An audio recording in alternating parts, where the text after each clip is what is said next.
Hello everybody, welcome back to the channel for another live stream. This is your next episode of the Euro 2024 show that we've been doing lately. Obviously the review, the prediction. So we're going to do obviously the Matchday review 3, and then we're going to make our predictions for the last 16. So yeah, if you are just joining us today, please do make sure you drop a like, subscribe to the channel, and get your thoughts in the comments, predict as we go along as well towards the end as well. But obviously we'll be discussing the games of Matchday 3, some very interesting games, some fantastic games. So yeah, anyway, I am joined by my good friend, a special guest, has been on my shows for these Euro episodes that I've been doing, live streams. But yeah, let's get in. Without further ado, welcome to the show, Manny. How are you doing there? And welcome on. Thank you for your time this afternoon. Yeah, thank you very much indeed, Ryan. And I do apologise. I know that you were supposed to start the stream about half an hour earlier, but all I can say is I have no excuse. I was having an afternoon nap, overslept.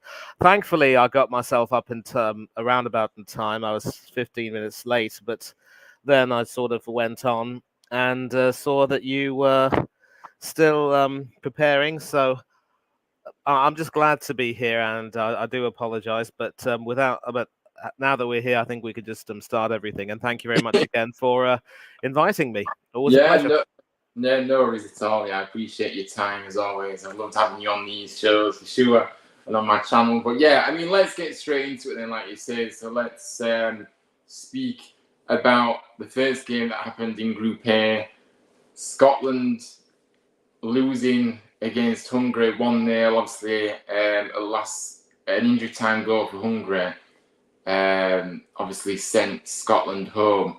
I think to be honest with you, I think this game was a good game. Obviously, it was overshadowed by that really horrible injury by the Hungarian player. Do remind me what his name is, but it's his name is Barnabas Varga, and the manager confirmed that he wouldn't play in the tournament. But the good news was that he went to hospital, was stable, and was discharged not too long afterwards.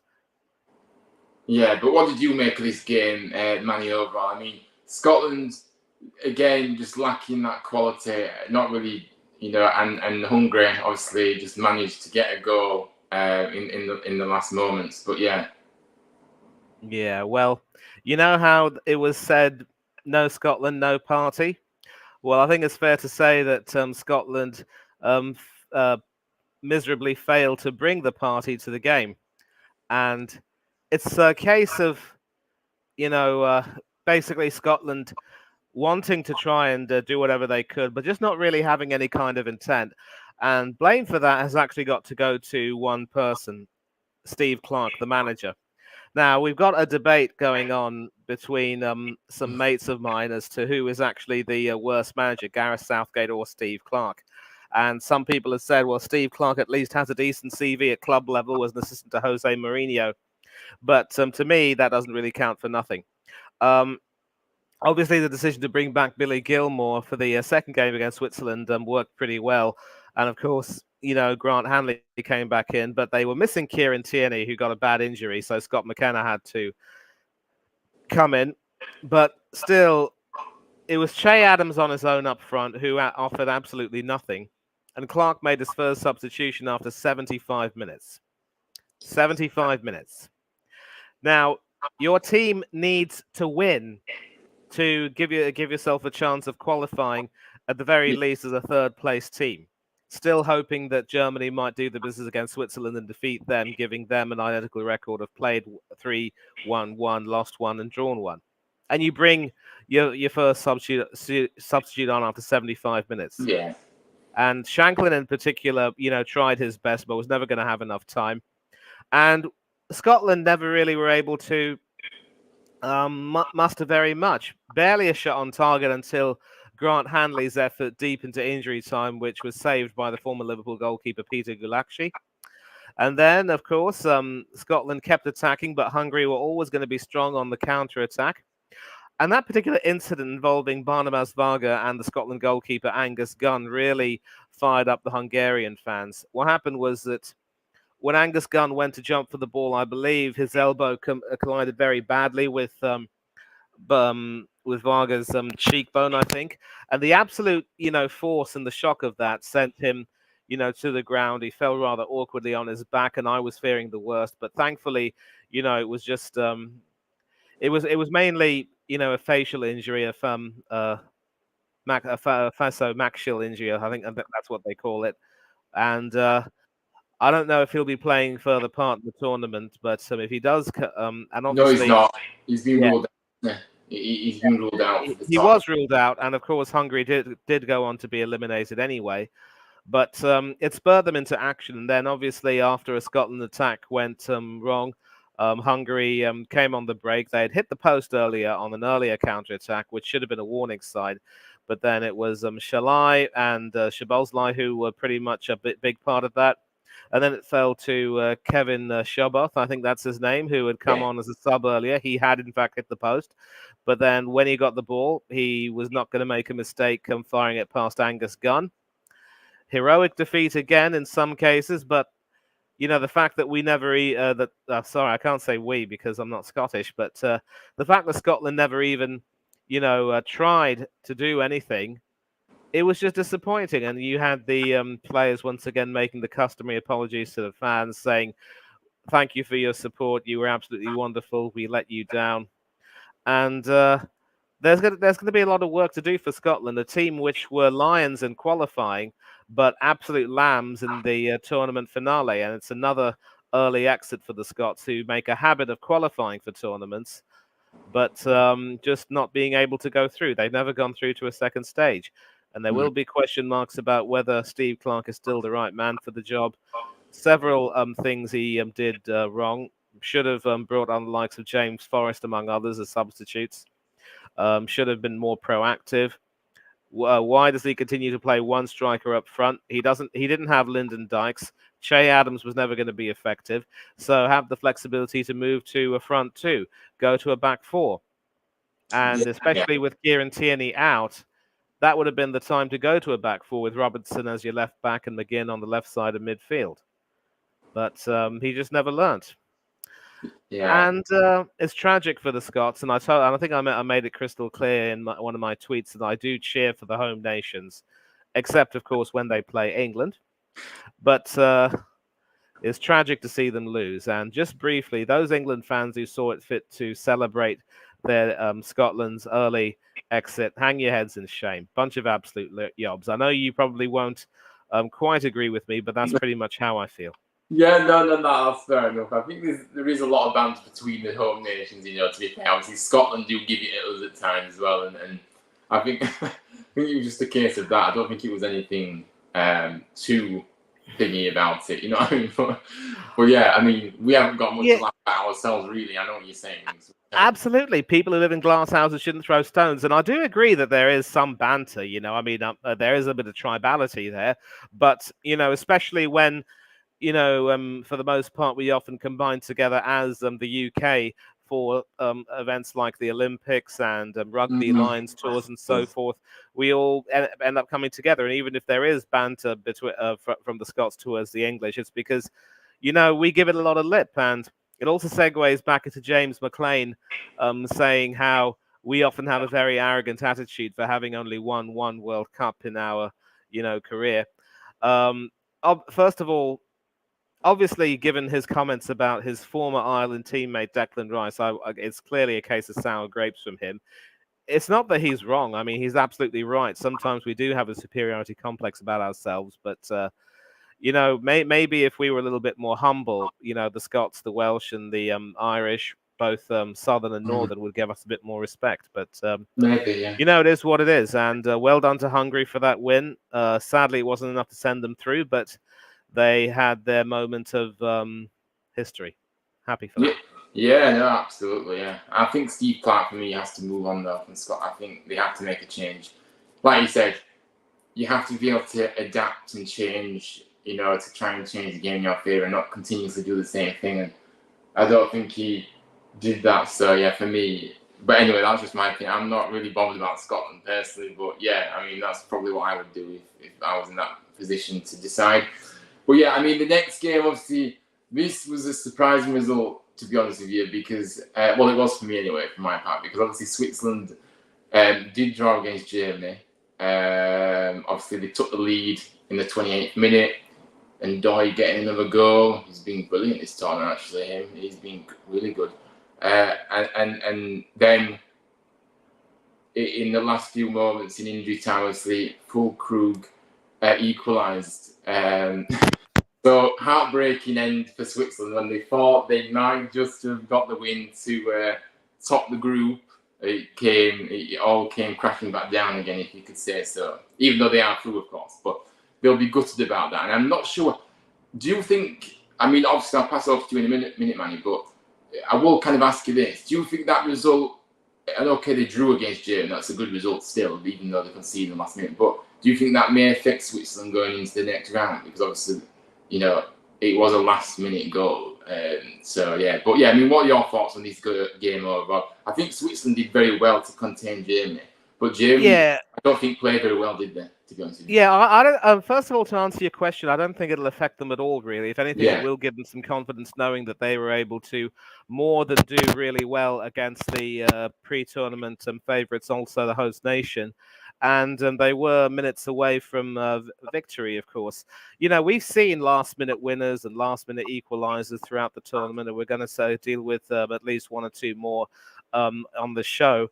And that last-minute equaliser was a result of Nagelsmann having the realization having the sense to realize that starting the same 11 for the third match in succession was never really going to be the best idea, and it would have been the best time to, give other people a chance. Now, obviously, at left back, for instance, he wanted to, start the number 18.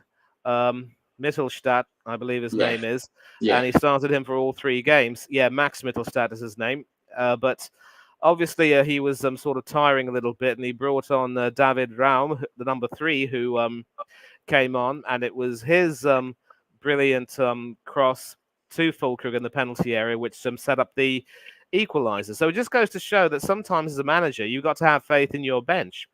And the brilliance of Jurgen Klinsmann in 2006, I mean, I wouldn't necessarily call it brilliance, was that he knew when and how to use the substitutes that he had in the team, all the bench players, as did Joachim Löw in 2014 when Germany won the World Cup. So that's something that Nagelsmann has to learn to do. And he needs to make sure that he gives more and more players a chance. It does seem clear as well, and I say this not with glee because I happen to be an Arsenal fan, but the Kai Havertz experiments just doesn't seem to be working, and he scored 1 penalty in the group stage. And I think it was characterized in the game when he tried to attempt an outrageous step over, showcasing some silky skills, only to rather stupidly backheel the ball away from him and fall flat on his backside afterwards. And we've got some Arsenal fans in a group chat on Twitter saying, this bloke's going to lead the line for us next season. Oh boy, are we doomed. And, if it weren't for Manuel Neuer, who I was absolutely shocked that Neuer was even selected for the squad, leave alone first choice for, the German national team, because I thought that Nagelsmann had made it clear that Neuer was not going to be a part of his plans. But then, lo and behold, Neuer ends up having a fairly strong finish to the season with Bayern Munich. Particularly in the Champions League, although they went out in the semi-finals, and he finds himself in the squad, maybe because, unlike Marc-Andre ter Stegen, he has some je ne sais quoi about him, and he did make some excellent saves in the match. And at least the World Cup winner has a chance to end his career with a major tournament in his home country. Could he win it? I don't know. So Germany have shown that they do have quite a few cracks, and Nagelsmann now has to use his bench, especially with Jonathan Tah being suspended. It does look as though that the experienced Nico Schlotterbeck will be coming on to replace him for their next game against Denmark. And the Swiss, they've shown that they are a real quality team. They should have done more against Scotland. I think they had 2 goals disallowed. They could have held on to win against Germany. And they've shown really that they deserve to be in this tournament. Just I think Scotland had a plan to try to counter Granit Xhaka, but discounted Shaqiri and Vargas, among others. And Also, Ndoye, as you mentioned, has been outstanding, and their defense has also been pretty good too. So, they're going to be a really tough team to face. And also, let's not forget that in the last tournament, they beat France to get all the way to the quarterfinals, and then had that absolute thriller against Spain, which finished 5-3 after, I think it was extra time. I don't quite remember. Yeah, but look, the Swiss team are absolute quality, and it was a good match. I feel remorseful in a way, having missed that to watch Scotland try and make something happen, but it is what it is. Yeah, no, absolutely. That game. But yeah, I mean, look, I do agree though. I think full crew should be starting over Havertz up front, to be honest with you. But Nagelsmann doesn't seem to think that way. He keeps starting Havertz, so it doesn't look like he's going to change. But yeah, and let's not forget that Thomas Muller is still on the bench, so he should be considered an option. Yeah, but I think he's one of the players that will be one of those that will come off the bench rather than start games. I think is the best option for him now, with him being a bit older. I think, but I don't know. Maybe I'm wrong. But so yeah, let's have a look at the group then as it finished. Group A. So this was the group. Germany finished on top with 7 points. Switzerland with 5 points. Hungary with 3 points. And Scotland with 1 point. Like you said, Manny, earlier, unfortunately, Hungary didn't get one of the best place, third place finishes, so they are heading home, unfortunately. But yeah, I mean, Hungary, they did okay, but I think they'll be disappointed with a number of these games, and they should really have maybe got a point more. But yeah, no. So Germany top, Switzerland second. They them two both go through. But yeah, I mean, I just want to say hello to Nippon, by the way. Hello, how are you? Big up, he says. Yeah, big up. Go and subscribe to his channel. Great channel. I have been on a few times, and I may go on a few more streams in the future with him. But yeah, thanks for tuning in, Nippon. Ian says, hi mate, sorry I can't stay, but I'll watch it back when I get a chance to hope you're both okay. Yeah, big up to you, Ed. No worries. Thanks for dropping in for a brief moment there.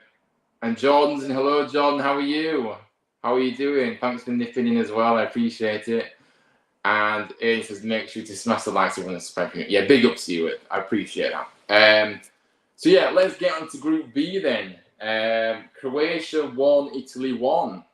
Obviously, Croatia took the lead in the 55th minute. Obviously, Luka Modric scoring.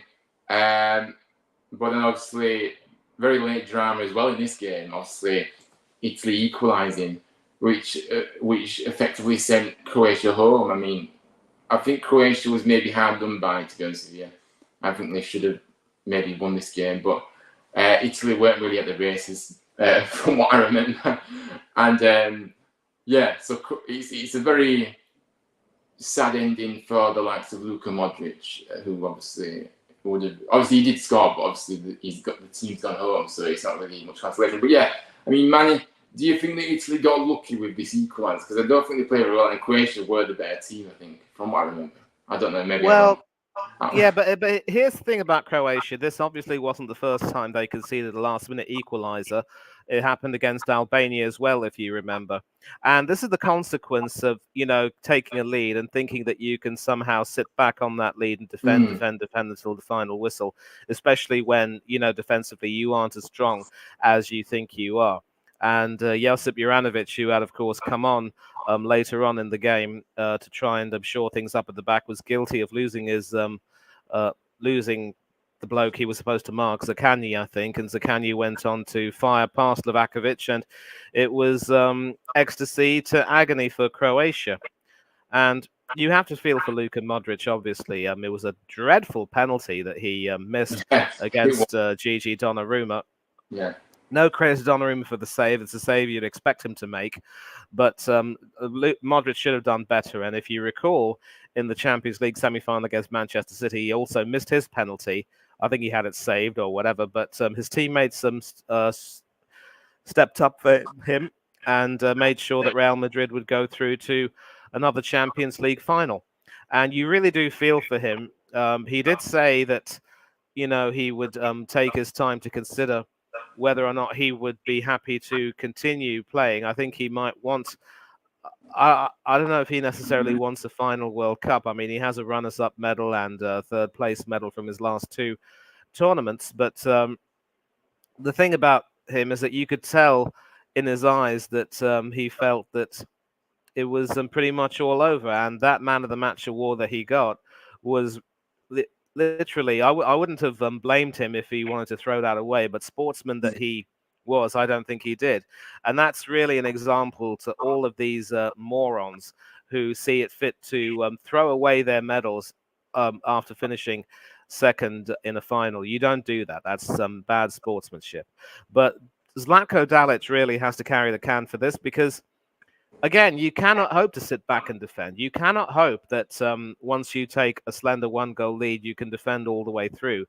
And obviously, with Modric off, he wanted to bring on Lovro Mayer, and Ivan Perisic also came on later. So you'd think that they would have tried to go for a second goal, but they just were timid and allowed Italy to come back, and they paid the price for it. And although technically they weren't out after that match, obviously results elsewhere dictated that they were going to go, and with 2 points, they were never going to secure a third place finish.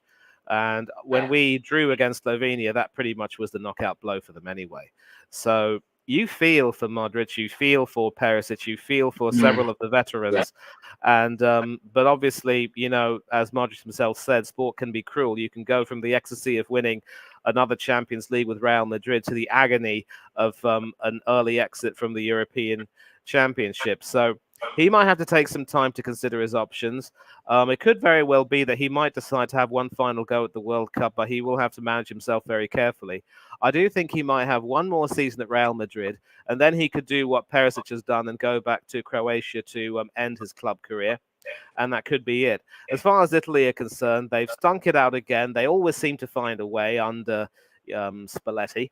And I think it's fair to say that after the antics of Chiellini and others 3 years ago, they are not a favourite team of ours. They're definitely our bogey team for a reason. But the problem with Italy is that somehow they find a way, even when they're in dire straits. And all I can say is, in as much as I cannot stand them at the moment, we have to give them credit.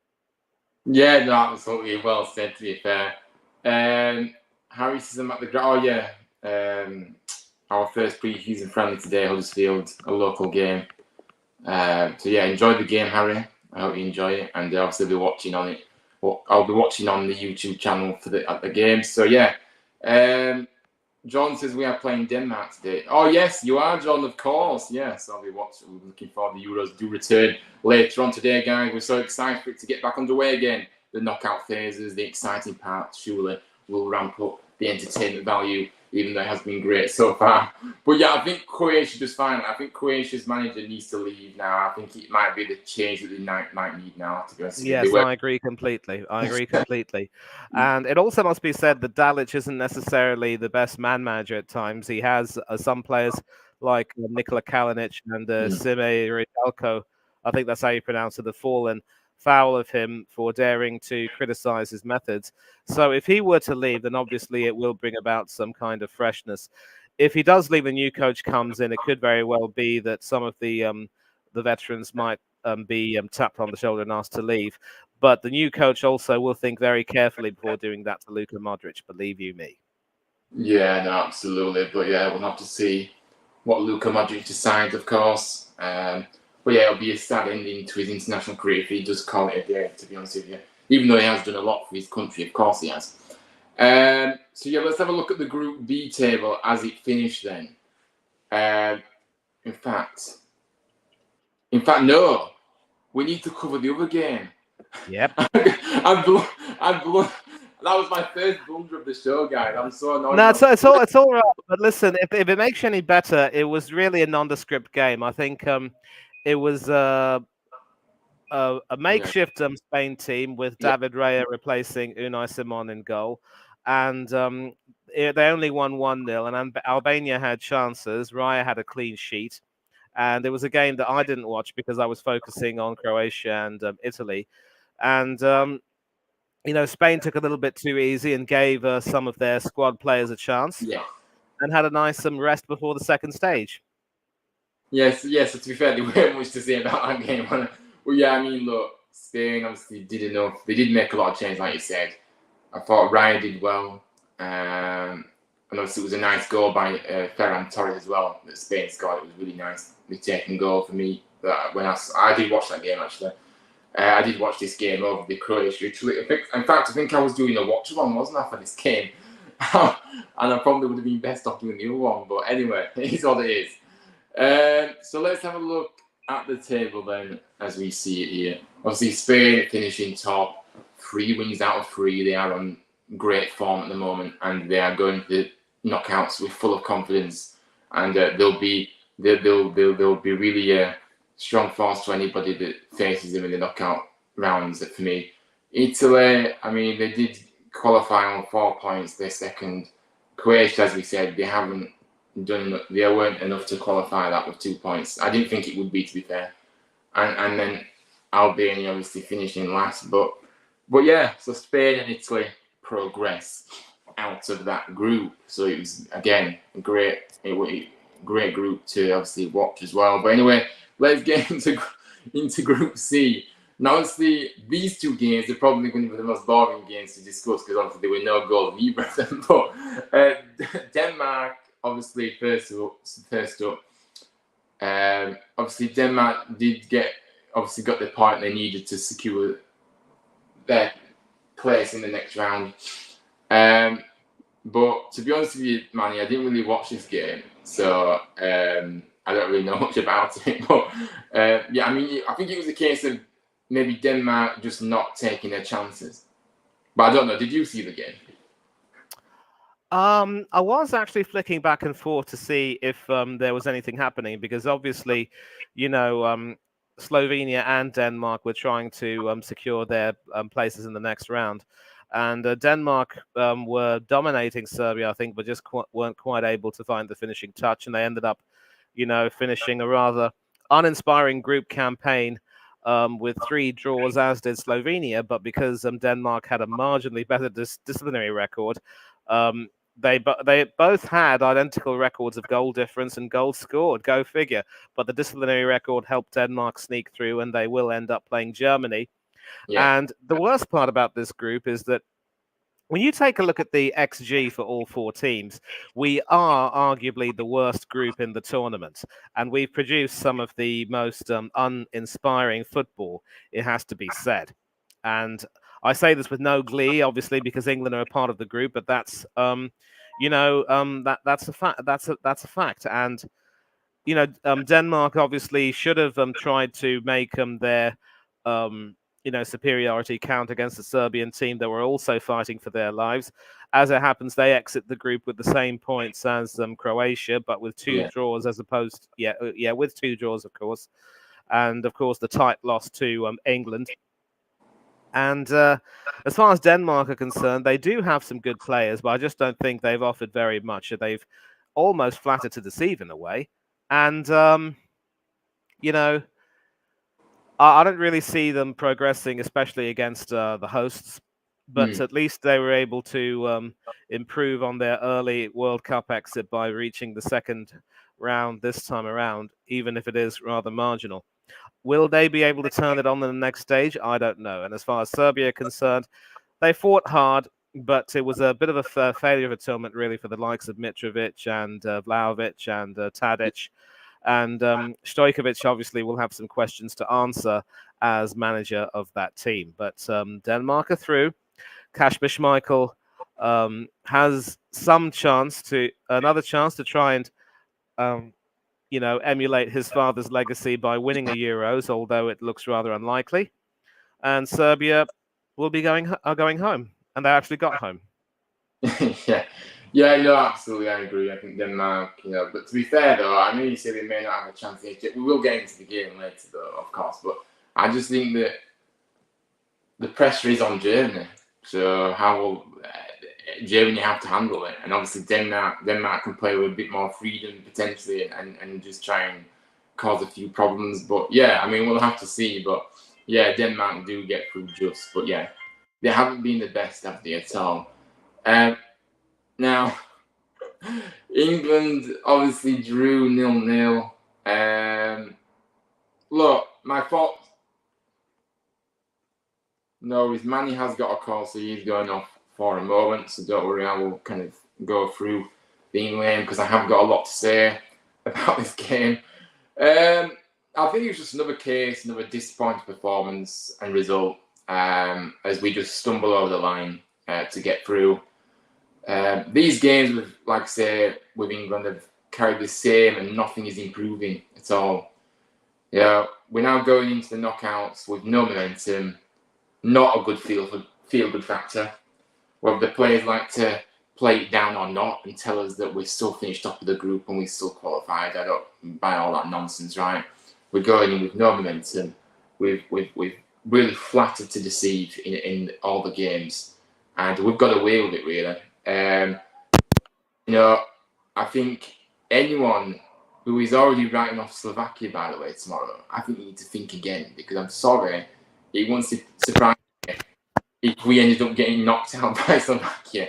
And I'm sorry, I'm not taking any team for granted. I'm not. We haven't done well, and Slovakia will do exactly what every other team does against us and just try and frustrate us. And it's so easy to frustrate us because when teams do frustrate us, we haven't got a manager on the touchline that can actually change the game up a bit and actually, change the game in our favour. Now, just go back to the game though. Obviously, we did have a goal ruled out, rightly for offside. Obviously, Saka did have the ball in the back of the net, but it was offside. But apart from that, I can't remember much else from this game in terms of what we did. Now, obviously, we finally saw Manu come on and get some minutes, which finally, hurrah, we got that chance. And look what he did. Look what he was doing. He very bright. Was on the ball trying to make things happen. The fact that Southgate only made one change, and the one change was Conor Gallagher, which for me, I'm sorry, Conor Gallagher does not cut it for me. That's just my view. He's all energy. Even if he has got energy, I feel like he does get bypassed too easily when he's off the ball. But when he's on it, he's awful. Gives the ball away so much, honestly. So yeah, he came off. Not surprised. I would have taken him off before the halftime break. That was just me. But yeah, I mean, Manu has already shown that he should be starting in the knockout stages for me. I'm sorry, but he showed what he could do in that 45 minutes to prove that he should be starting over Conor Gallagher. Palmer came on for his first minutes too and looked quite bright as well when he came on. Good to see him. And Gordon came on in the last 5 minutes. What was the point? Why 5 minutes to go? Why are you putting Gordon on? Put him on earlier. However, he did more in 5 minutes than most of our wings have done all tournament, in my view. I think Gordon did look bright and was trying to take on players. But for me, Gordon is another one that should be looking at starting the next game for me. Just change it a little bit. I don't think it'll happen. But yeah, as I was saying, man, it's just another case of another performance, another result that just feels bad to take, really, as an English perspective, because like I said, we have no momentum going into the group, into the knockouts, and there's a real bad there's not that feel good factor there that we maybe want. But yeah, I mean, what was your take on this game? It was just another poor performance, wasn't it? Again, it was almost shambolic, you could say, and it was just as well that Slovenia never really were able to test Jordan Pickford in our goal, but they were looking far better and more cohesive and more solid in the midfield than we were, and that really was the thing that angered me more than anything else. And we just weren't able to get things together. And again, questions have to be asked about the way Bellingham has been playing. I think it's fair to say that under this particular system, he's not exactly getting any kind of joy. We're still debating on whether he might actually be better suited going back to play in the defensive midfield pivot role alongside Declan Rice, so that Foden can go into the 10 and have someone come in on the left if we want to play that 4-2-3-1. And then if we end up going to a 4-3-3, who joins us in the midfield? I mean, can you have Foden back there? So this is the reason why we always need to have an extra holding midfielder so that Bellingham can also go back and forth a little bit more effectively, and that's where he's at his best. And it was good to see Kobbie Mainoo coming on, and I think news is, and we will, of course, obviously delve into that in more detail as we focus on, England's game against Slovakia, is that Mainu could very well end up starting the game, but there will be a raft of other changes expected to be made in lieu of a few potential injuries. But, Mainu also, to be fair, did come on against Serbia for the last 15 minutes and showed some ability. And Mainu coming on now at half-time in this game was really the time for him to shine. And I wouldn't necessarily say he shone, though. Yes, he did look good on the ball. He had a few passes, but he wasn't really able to provide anything to really suggest that he'd be the difference maker the way a certain Paul Gascoigne was for us in Italia 90. And that's not to slate the boy, because obviously, it's his first major tournament, and obviously he's trying his hardest, and he is proving that he could very well be the solution. And I'm not going to, throw him under the bus at all. Most of the team were absolutely dreadful. They were dire, not Eric Dyer, but Dyer in and of itself, you could say. And Rice once again, struggled quite a bit. Harry Kane ended up being almost anonymous. Saka had another good game, but of course, when Palmer came on, he also was able to show his quality and take things to a bit of a level. But again, when you make your substitutions too late, you put yourself further behind the 8 ball, as they would say. And again, it's a question of Southgate's inability to truly get the best out of his squad, to truly manage things in the game. And we're just we're struggling. We struggled against Denmark. We struggled against Slovenia. We were lucky in some cases against Serbia. We should have done more against them. And I completely agree with you when you say that there's no way that you can take Slovakia for granted, because I'll tell you what, they, in qualifying, of course, from their group, they've shown their better qualities, but they've shown some of their worst qualities.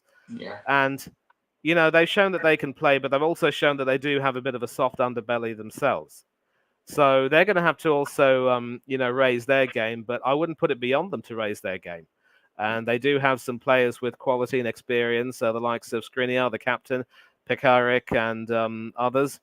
Also, don't forget the goalkeeper Dubravka, who's looked decent this tournament and has obviously benefited a great deal from getting some games with Newcastle this season following Nick Pope's unfortunate shoulder injury. So Slovakia are going to be difficult, and unless we get our act together, we really are going to come a cropper. And that really what hurts me. You thought Euro 26 against Iceland was bad. Slovakia could be just as bad if we don't, check ourselves. Yeah, no, I have no confidence going to the knockout. I'm sure I'm not alone here. I just don't have any confidence with us going far. Yeah, I mean, look, Slovakia, like you say, it could be another Iceland scenario here where we were completely, it was embarrassing that night for our nation, really, going out to Iceland, if we're being honest. And I don't, obviously, it wouldn't surprise me if it happens here. So yeah, no, I'm just kind of tired of this England team and this manager. Well, the manager, especially, not the team. So here's the group. Obviously, England finished on top with 5 points, Denmark 3 points, Slovenia 3 points, and Serbia 2 points, of course. All 3 teams. In fact, hang on, Manny, please correct me, but I think Slovenia are into the knockouts, aren't they? Yes, they are, and they qualify as a third-place team because obviously, Croatia couldn't make it. Hungary also weren't quite able to do it. And they also ended up sneaking through, and I'm glad they did, because it would have been a travesty of justice if they had missed out in lieu of their poor disciplinary record. Yeah, no, absolutely. So that was the group. I mean, look, 5 points to get top of the group shows the quality of that group, though, doesn't it, really? I think that's the least amount of points that it's taken to get. Oh no, in fact, no. The group, I think it was Group E, wasn't it, that had. Or was it Group? I don't know. It was one of the groups anyway. That all had 4 points. Anyway, it was Group F. Oh, no, Group E. Sorry, Group E. Sorry, no, Group E. Anyway, Group E. Right. So but again, I go back to it. It's not.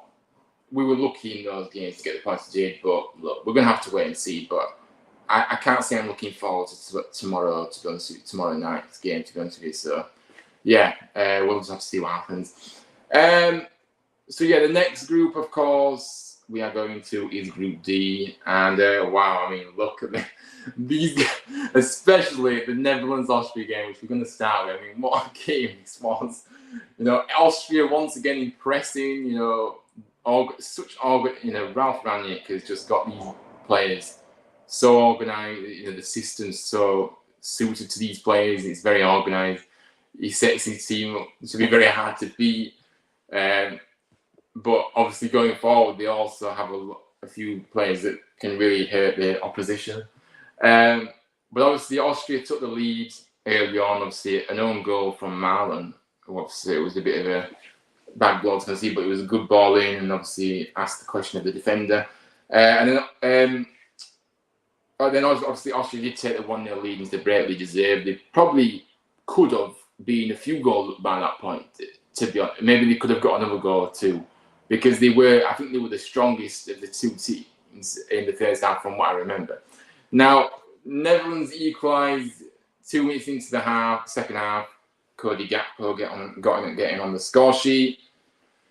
And then Romano Schmid then headed Austria in front again just before the hour mark, before obviously Memphis Depay scored the Netherlands' second equaliser after a VAR check.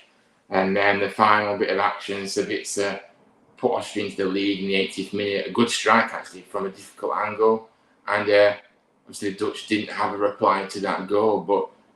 And also it means that Austria do top the group because of the other game, which we'll get into in a minute. But I mean, Austria have just really impressed me. And I thought they had the game plan really well. Obviously, what the defence they would have been disappointed to concede a couple of goals, but obviously they scored 3. So, but yeah, I mean, talk to me about Austria and this game in general, because it was such an entertaining game. I watched it, actually. It was so good to watch. Oh yeah, I mean, like, you could say it was a little bit of a shock, except this Netherlands team haven't exactly, lived up to their reputation. But full credit to Ralph Rangnick. I think a lot of people kind of scorned him in a way after the ill-fated stint as Manchester United interim manager, but he ended up, really proving the doubters wrong, and he's got them playing very cohesively. The likes of Arnautovic, Baumgartner, Sabitzer, of course, once again stepping up to the fore.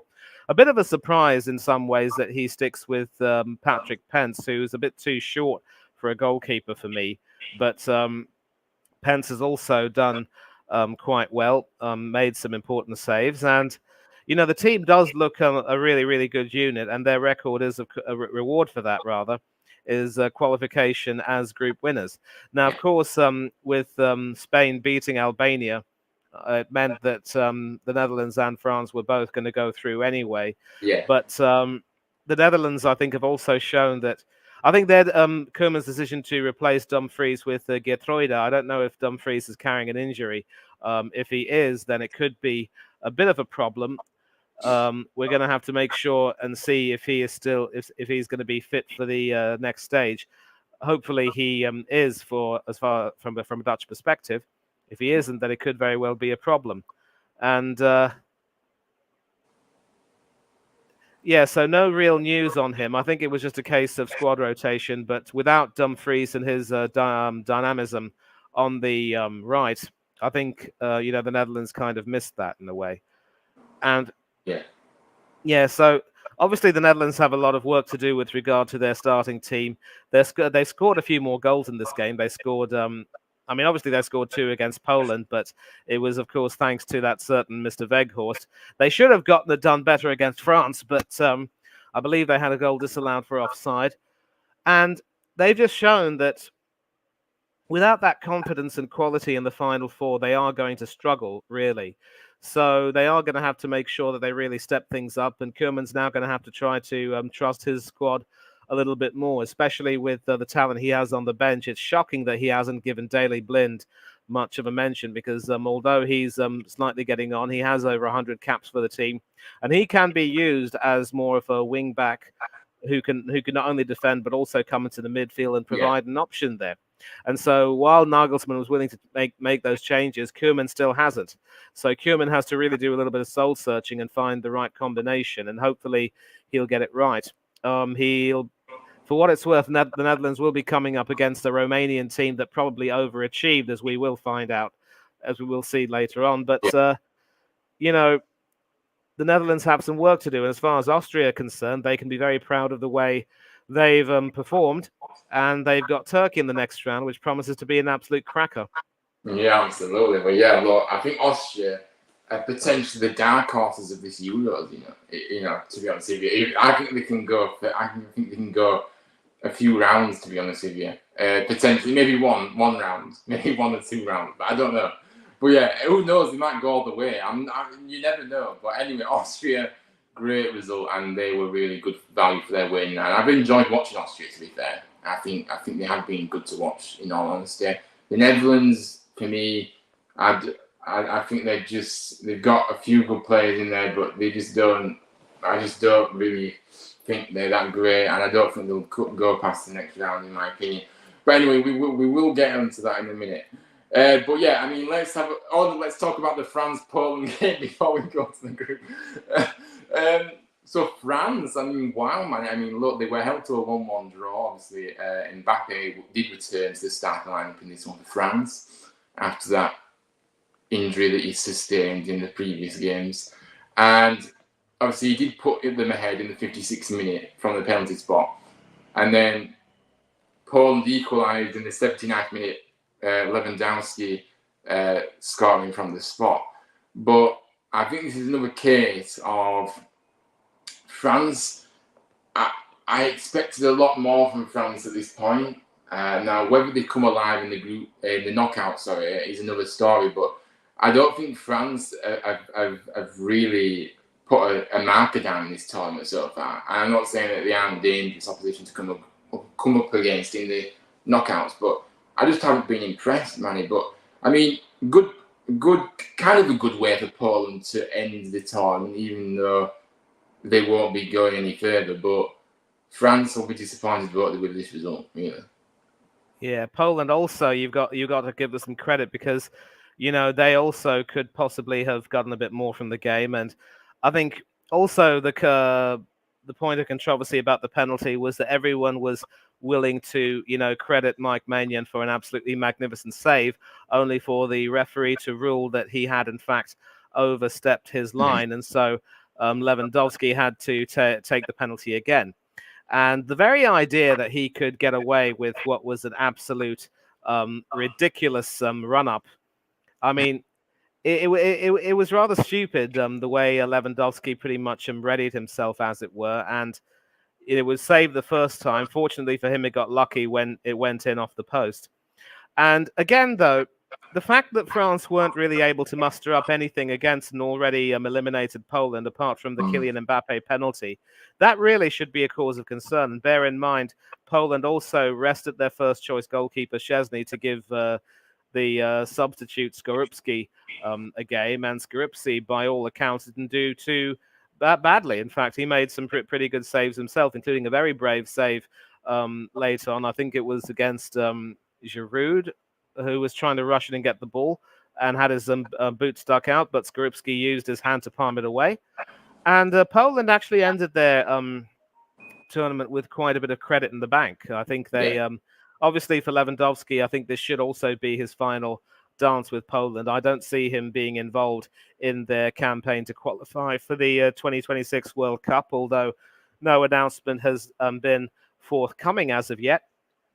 But again, with Poland, they showed that they had quite a few limitations, especially against the Dutch when they should have gotten more out of that game.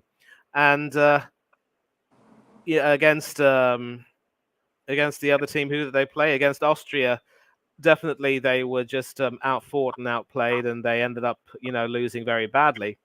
So it was just a case of France once again flattering to deceive, and we're seeing right now quite a lot of the so-called favourites struggling very badly in this tournament. And France ended up qualifying for the next stage with a similar record to us, which is a little bit disconcerting.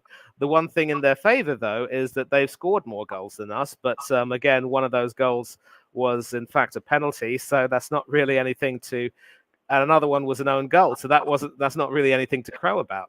But France do have some problems. One success story is, of course, and I will crow about this, is William Saliba in the center of the defense. But a lot of the much fancied players in this team so far have huffed and puffed, but not been able to blow the house down. So France will have to set it right when they come up against a Belgium team. And as we're going to see, this Belgian team also haven't exactly gotten things together. Yeah, no, absolutely. I think France are kind of similar to us in a way, aren't they? They kind of stumbled over the line, but it's quite concerning from their part. I would be surprised if we have a name on that trophy come the end that nobody expects them to get to the final. I don't know. I just feel like it's one of those tournaments, mate. But we'll have to wait and see. But yeah, France. To be fair, I agree. Poland did deserve a bit of credit in that game. But yeah, let's have a look at the table. How we finished. Then we obviously know, but we're just going to quickly go through it. Obviously, Austria did finish top on 6 points. France on 5. The Netherlands on 4. And Poland on 1. So all the top 3 do go through to the next round. The knockout phase. So yeah. But big up to Austria, fantastic achievement to get on top of that group, and they played really well. And France will be disappointed with finishing second when expectations expectations from their nation is quite high. So yeah, no, Austria deserved it though. So I'm happy that they did get to the top of the group. But yeah, the next group, of course, we are getting into it now. Group E. Slovakia won, Romania won. It was the first game. And obviously, Slovakia did take the lead at the 24th minute, Duda with a goal.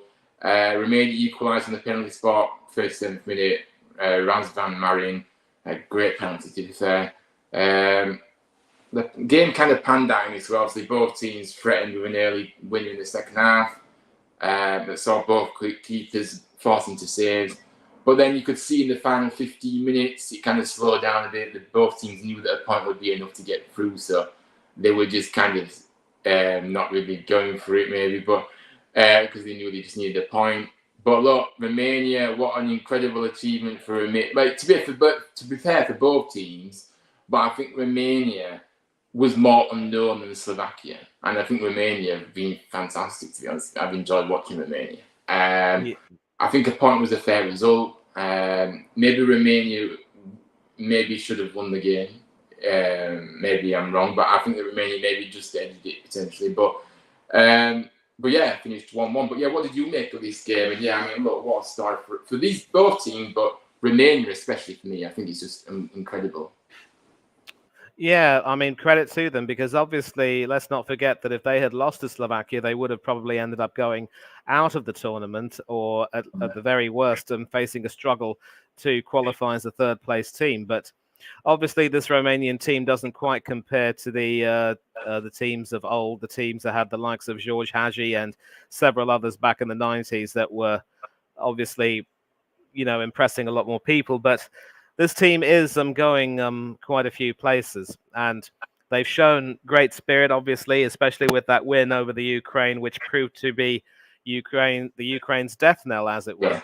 And Slovakia will probably be a little bit disappointed that they ended up getting the draw, but they did what they wanted to do. They secured qualification for the next stage, albeit a little bit by the back door as a third place team, which is probably not what they would necessarily have wanted.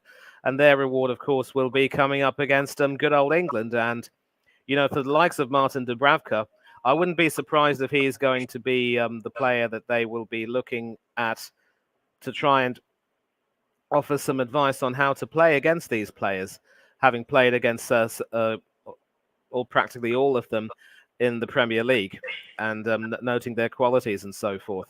But a good result for both teams in the sense that both of them would qualify. I think Slovakia would be disappointed not to have secured the win, because there's a big difference, as you know, Ryan, between qualifying as group winners, which Romania did, and qualifying as a best third place team. But I suppose in hindsight, given that Romania have a tough game against the Netherlands to negotiate, I suppose it wasn't really that much of a loss, and Slovakia end up playing us instead, and we're so hot and cold, you just don't know which England team will show up in the knockout stages. We have had a good record in knockout games against under Southgate. Don't get me wrong, but this tournament, we just haven't looked Yeah. anything as good as anywhere near as good as those teams that did so well under him in past tournaments.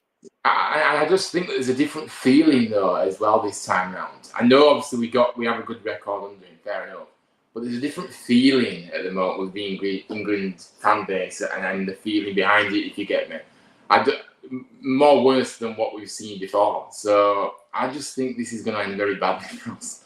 I don't know if he's going to be the. If we go out against Slovakia, Southgate will walk. Mark my words, he will walk if we go out against Slovakia. I'm sorry, but so maybe that would be a blessing. I don't want to go out, but I just find watching England just so painful and boring to watch, and I just think maybe it just do us all a favour, because the longer we go in, the more hope we'll get, and then it'll just come crashing down again like it always does.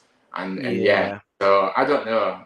Maybe I shouldn't think like that really, but I'm just tired of this manager now. So that's where I'm at. Yeah, I get that. I get that. But let me ask you a question now. If you were to, well, obviously you watched the Euro 2016 debacle against Iceland, and obviously now we're front and center watching this team, not quite come a cropper against us, against other teams, but also flatter to deceive really against some of the better, some pretty nondescript teams, if not some bad teams. And we're just not looking anywhere near as good as we were under Southgate. But which would you say would be worse, Roy Hodgson's England or Southgate's England at the moment? I'd have to say Southgate's England. Maybe that. I just think they were both bad. Don't get me wrong, but I didn't particularly enjoy Roy Hodgson in England. But I just think it's got to that point with Southgate where I think Roy Hodgson has got, he's a good manager, Roy Hodgson. I think he's a good manager, Roy Hodgson. With Southgate, I don't think he's a good manager. He's not for me. So yeah, no, I think Southgate just about gets the nod there, I think, in my opinion. Yeah, well, bear in mind that aside from a Euro 2012 where, we didn't really have too many expectations, but we still didn't do as well as we could have. We were a shambles in the 2014 World Cup, and the less said about Euro 2016, the better. So at least under Southgate, we were winning a lot more games and going further in major tournaments. But I would probably agree with you when you say that more often than not, the quality of football has been quite dire, and Southgate's success has been in spite of him, not because of him. Yeah, exactly. I know what you're saying. Like, if you compare the two, that obviously it looks like obviously Roy Hodgson obviously he has done worse, but I just think with this guy, I'm just even when we have one game with Southgate, it's not been great either. We've got lucky with the draws, and I just think Southgate for me hasn't. I'm just not particularly a fan of his. And yeah, like I say, if this ends back, we can look at it this way though. You can say Southgate, like I said, we didn't get to the finals or semi-final because of Southgate, right? We can look at it this way. This team under Southgate is the best team that we've ever had, right? And we're still not able to get over the line and win anything. I'm not saying Roy Hodgson's team was bad, but I'm just saying that I think Southgate's got the better squad, and he's still failing to get us a trophy. So that's another perspective to have on it. But yeah, look, that's my thoughts on it. But anyway, Ukraine, of course, drew 0-0 with Belgium here. Again, Belgium. I just look at this Belgian team, the quality that they've got, and I just think they just don't work well together. There's something not right. I know they've had a few good moments, but overall, they're just not very good. I mean, again, another team that's kind of stumbled over the line and got into knockouts. So they couldn't follow up their win last time out with another win here. But yeah, I mean, I didn't watch the game, to be honest with you. I don't really know what happened in this game. But Ukraine finishing with a point, they'll still be very gutted about exiting the tournament. But Belgium have got through, but there's not much. I don't think anybody will fear Belgium in the next round. But I don't know who they're playing. But yeah, I mean, Manny, what do you think about this game? There's probably not much to say about it. It was a bit of a boring game, but But yeah, Belgium just again showing that they can break down teams that maybe sit behind the ball a bit more. Yeah, I get that. And obviously, this was also another winner-takes-all game, and the Ukraine Yeah, needed to win to improve their poor goal difference. That 3-0 loss to Romania, as I had said earlier, was probably their death knell in many ways. And, it was just a shame, really, that they just couldn't quite get it together to get the result that they needed. And Belgium as well, another team with many expectations, many fine players, but also just flattering to deceive. I think it's a case that the sum of the parts is just greater than the whole, as with France, as with England, and that shouldn't really be the case. I know Belgium did get their act together with a fine win over Romania, but you're seeing again the worst of Belgium, the best of Belgium, and now somewhere in the middle. And they've now got a match up against a France team that also aren't doing very well either. But it doesn't really fill them with too much confidence. I'm a little bit you know nonplussed as to how Belgium have qualified over Slovakia. I'm going to have to look that up because Slovakia actually have a better head-to-head record between them and Belgium, and also scored more goals. So I'm going to have to take a look at that. But Belgium also can consider themselves, sadly, a little bit lucky to have ended up, going through the way they did. And they've also got some issues that they're going to have to really take a look at. And no, actually, I stand corrected. Belgium have a much better goal difference of +1, but Romania obviously qualifying yeah, ahead of them because they scored more goals. So Slovakia obviously qualifying as a third place team with a goal difference of 0. So I stand corrected there. And Belgium again doing enough to ensure they go through. That 2-0 win really was a huge crumb of comfort and enabled them to have a cushion. And they still have to sort out a lot of things. And coming up against a France team of whom a lot more will be expected, it won't be easy. And this is going to be a really key matchup because whoever wins this particular match on that side of the draw should, in theory, pose some problems. It could be a case that both France and Belgium somehow belatedly decide to get their act together, but I wouldn't be surprised if Belgium end up, just losing to France because they do have some issues. And it's such a shame that apart from, the 2018 World Cup where they reached the semi-finals and to a lesser extent Euro 2016 where they lost to eventual semi-finalist Wales in the quarters. Obviously, Wales beat them to get to the semi-finals, but apart from those two tournaments, Belgium have just flattered to deceive. yeah, Whether it was under Bobby Martinez or now Domenico Tedesco, they're just not getting their act together, and Tedesco has a lot of work to do. yeah. No, And as for the Ukraine, I mean, you feel for them, you feel for most of their players and the situation they're going through, but such is the reality of football, and hopefully they'll, just work harder and try to qualify for the upcoming World Cup. Yeah, no, absolutely. I'm sure they'll be determined more than ever to react to this disappointment, for sure. But yeah, the group, as I said, obviously all teams finishing on 4 points. This is the group I wanted that. Romania topped the group. What an incredible moment for them, topping the group. Everybody thought they were maybe going to finish bottom, but they've ended up getting out of the group. Not only getting out of the group, but winning the group. Belgium second, 4 points. Slovakia third, 4 points, and Ukraine obviously go home with 4 points, but they have got the worst goal difference. So yeah, that's Group E completed. But yeah, big up to, of course, Romania especially, but obviously Belgium and Slovakia will be joining the knockout stages. They will go through to the next round. So the final group then, this group F, and I watched the Georgia-Portugal game, and I must admit I was cheering on Georgia because I thought, what a story this would be if they got through. I was really cheering them on. And of course, we know that Portugal did make a lot of changes in this one, which kind of contributes to how disjointed this display was from them, in all truth. But I think we have to give Georgia credit with how they performed in this one as well, because look, yes, okay, the first goal was after a mistake from Silva, who gave the ball away, but then Georgia, of course, scored courtesy of cover. I can't say his name. I'm sorry, got the Napoli guy, Kvaratskhelia. Yeah, Kvaratskhelia. So as I say, you spell it first and then you say it. So with K and V together, it's pronounced. You sort of say Yeah. Kvaratskhelia. So I've got your names for you. Don't worry.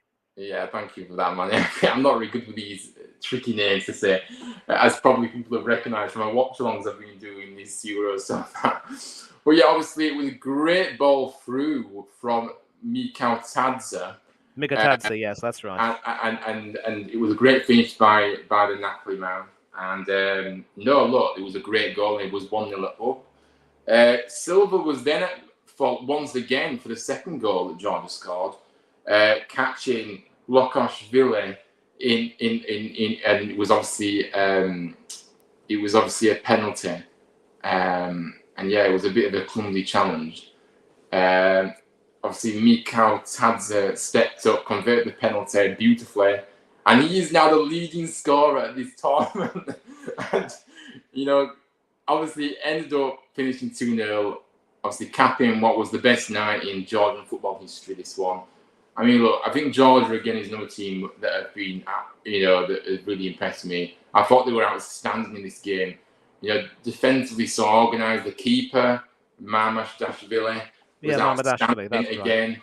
He was brilliant. Mikau Tadze has impressed me so much as well in the forward line. Of course, we know what the Napoli player can do. I'm not going to try and say it on it, but yeah, you know what I mean. And this Georgia team, yeah, like I said, been a joy to watch in the Euros. I really was cheering them on, like I said, and I'm really happy for them. What an outstanding achievement this is to get through. And this is what I like, stories like this, a really underdog kind of story, a fairy tale story, getting through. But I mean, I've kind of waffled on a bit too much. But I mean, Portugal were below par in this game, but Manny, I'm sure you'll agree that Georgia have to take the plaudits as well because they were just so good in this game. Oh, I completely agree. And let's also not forget that Portugal had already secured their qualification as group winners with fairly convincing wins over. A fairly convincing win over Turkey, not so much over the Czech Republic, where they had to rely on a last-minute winner from Francisco Conceição, the Porto midfielder. So, obviously, Bobby Martinez felt that the time was right to make a few changes. I was very disappointed that he didn't give Rui Patricio a game, and it could very well be the Euro 2016 champions last tournament for Portugal, because I don't really rate Diogo Costa much as a goalkeeper. I don't see what the appeal is with him. And of course, he was badly at fault for Youssef En-Nesyri's winner against them in the World Cup, which sent them packing in the quarterfinals and almost likely ended Cristiano Ronaldo's World Cup career. But, even without when you consider the changes that were made, which left Portugal looking disjointed, you still have to make sure that you do well on the day, and that's exactly what Georgia did. And credit to them. I had them as absolute no hopers in terms of qualifying for the next stage, but boy, have they proved me wrong. And as of course, as bad as great as they were against Portugal, and as well as they did, we also have to say that the Czech Republic were a major letdown. And credit to Georgia. They literally made sure that they got the result that they wanted to get, and they ended up securing a historic qualification to the second stage in their first ever major tournament. So you could say, in the words of the famous song, that Georgia is on people's minds at the moment, and rightly so. And they go ahead, Ryan. Yeah, but I was just going to say, though, as well, sorry to interrupt you, but I was just going to say, Georgia are going to be a tough opponent to face in the knockout rounds, aren't they? Because obviously they're very organised, obviously they've got that great team spirit, that heart, they work so hard for each other, of course they do. And they'll be full of confidence as well. Of course, anything now that they do is a bonus. They didn't even expect to get out of the group. In fact, they probably didn't expect to be at the Euros in the first place, but obviously they did get there. Now they've defied the odds again and got through. So Georgia aren't going to be no pushovers in the next round, No, and I do seem to remember, of course, obviously when Georgia qualified, it was at the expense of little Luxembourg, who I was really, really impressed by the Luxembourg team. I thought that they were very unfairly denied a goal in their playoff, and I wasn't really enamored with the Georgian team. Yeah, But I think they've shown, of course, now coming in, having played these games, that they were probably well worthy of their spot in the tournament. But then, of course, so were Luxembourg. That is sort of how cruel football is, and you have to credit the coach for getting the best out of these players, and the players themselves for stepping up and making themselves seen and heard in a big way. And knowing Cristiano Ronaldo as well as I do, this defeat would have hurt. So yes, they've qualified as group winners, but no, it is not a good look to see them lose to tournament debutants and minnows like Georgia. So a lot of questions to answer for Bobby Martinez in the next stage, but as we will see, it shouldn't really affect them too much as long as they have their best 11 out. Yeah, absolutely. I want to ask out on the field, that is. Yeah, I want to ask you one final question about Portugal. Though. Do you think Roberto Martinez is scared of resting Ronaldo? Because obviously, I thought he would have maybe rested him in this game, because obviously he is a bit older now, and obviously this game they'd already qualified as well, and he did make a lot of changes, like we said earlier. So, do you think Martinez is scared to rest him? I'll put him on the bench, sorry. I wouldn't necessarily say he's scared, but you could say that he's made his bed with him, and he probably has to, lie in it, as it were. And obviously, the whole soap opera between Ronaldo and Santos wasn't ideal. Obviously, when they were playing in Qatar, and it did sort of affect the way the team was functioning. And the talk at the time was that Ronaldo would obviously end up retiring, because there was no way that he would be expected to continue to play any further part in the team's fortunes, especially if it was going to compromise team harmony or what have you. But Martinez obviously has thought differently and seen something he likes in Ronaldo, and so we have to give Martinez a little bit of credit for having the gumption, as it were, to stick to his guns and see things happen the way they've happened. And Portugal have done as expected in the qualifiers, and they've also topped the group. But it will be interesting to see how far they go. They should have it easy against Slovenia, as we will see when we talk about our predictions for the knockout stages. But beyond that, it's going to be very difficult to see how far they'll go. Yeah, no, absolutely. But yeah, I think the celebration in Georgia were fantastic to see as well. But yeah, it was great to see. But yeah, Portugal. The reason I asked that about Ronaldo is I've seen some people on social media saying Martinez might be scared to drop it. Obviously, was scared to drop him in this game. He didn't want to. He didn't want to do it. But anyway, but yeah, the final game of the group is. Was he going to say something, like that? No, just briefly, I think in hindsight, he probably should have given Gonçalo Ramos a start to see what he could offer, and hindsight's always going to be a good thing. That's all. Yeah, no, absolutely. But yeah, I mean the game, the final game was obviously Czechia 1, Turkey 2. Obviously, Czech Republic did start really well in this game. Obviously, they knew they had to win to get through, but obviously, it looked like a very harsh second yellow card for Antonin Barak for the Czechs. And of course, that did really change the game, to be honest with you. And it was always going to be an even bigger mountain to climb after that. But however, though, obviously, Czech Republic did show their fighting spirit. They did create the best chance of the opening half when Jurasek was denied by Gunok after Shaitiel had played him through on the break. I can't say these names, guys. But Turkey then seemed to regroup at the halftime interval, though, and came out and obviously started to play a bit better. And they did take the lead. Obviously, Hakan Çalhanoğlu, excellent finish. Obviously, left Stanek in the checking goal with no challenge from a tight angle. Turkey should have doubled their lead when Yilmaz put a ball on the plate for Gula, who with a low cross, which obviously the Real Madrid player missed entirely, which I was surprised about. And obviously within seconds he was made to pay. Souček fired the Czechs level after substitute Thomas Shore had stood his ground to hold off Gunok from a throw-in. Obviously VAR did check the goal and saw no issue with the goal, which obviously kind of infuriated the Turkish bench. The referee Kovacs immediately booked 2 of those sat in the dugout, apparently. But both sides traded blows in the final 20, though, and Czech Republic did search to try and get the winner, which would take them through, and instead were left with nothing to show for their efforts, as Cenk Tosun's injury time winner gave Turkey victory.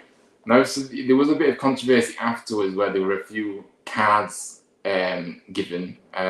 Who was it now? Chori got shown a red card for a bit of a scuffle. Souček and Goulet both got booked.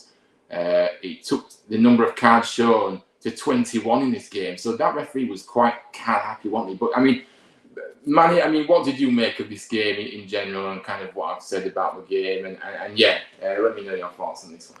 I think the Czech Republic pretty much showed that they were, quite frankly, a limited team and weren't really able to offer very much. They needed more than the 1-1 draw they got against Georgia. The loss to Portugal was a little bit unfortunate. And of course, against Turkey, I just think they came up against an opponent that were a lot more motivated to win. And Turkey also could very well prove to be a surprise package. They're going to come up against fellow dark horses Austria in the second stage. And certainly with Arda Güler, they've got one of the finds of the tournament, in my opinion. I do believe that,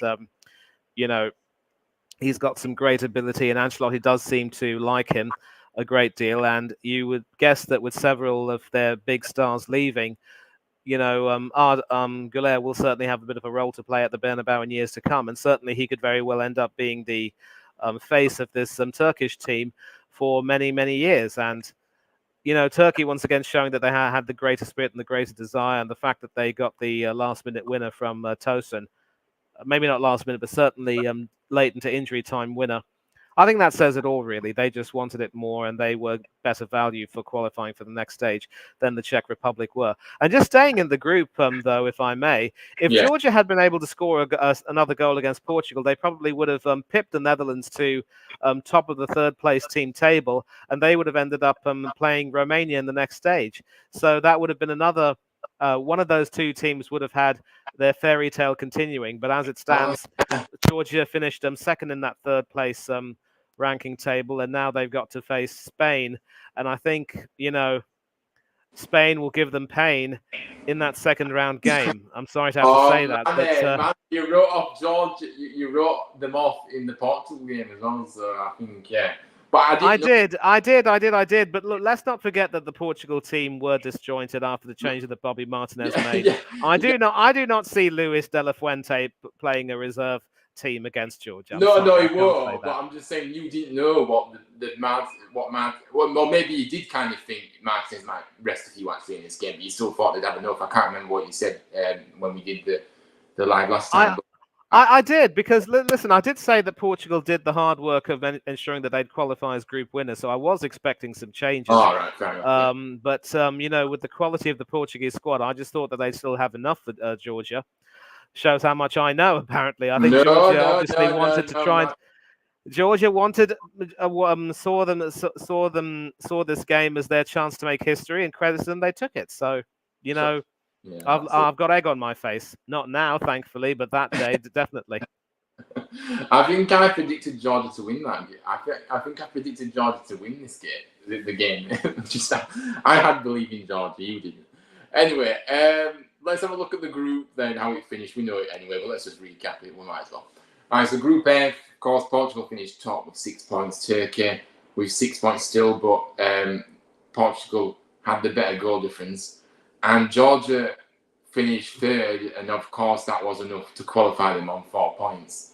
And their fairy tale run continues into the knockouts, where I don't know if it's a prize that they want. Maybe it is a prize to play Spain, because obviously, I mean, you want to face the best teams, I suppose, but maybe they would have liked a better team, an easier team, and they could have got a bit more further, but maybe face somebody better in the next round after that. But no, look, it is what it is.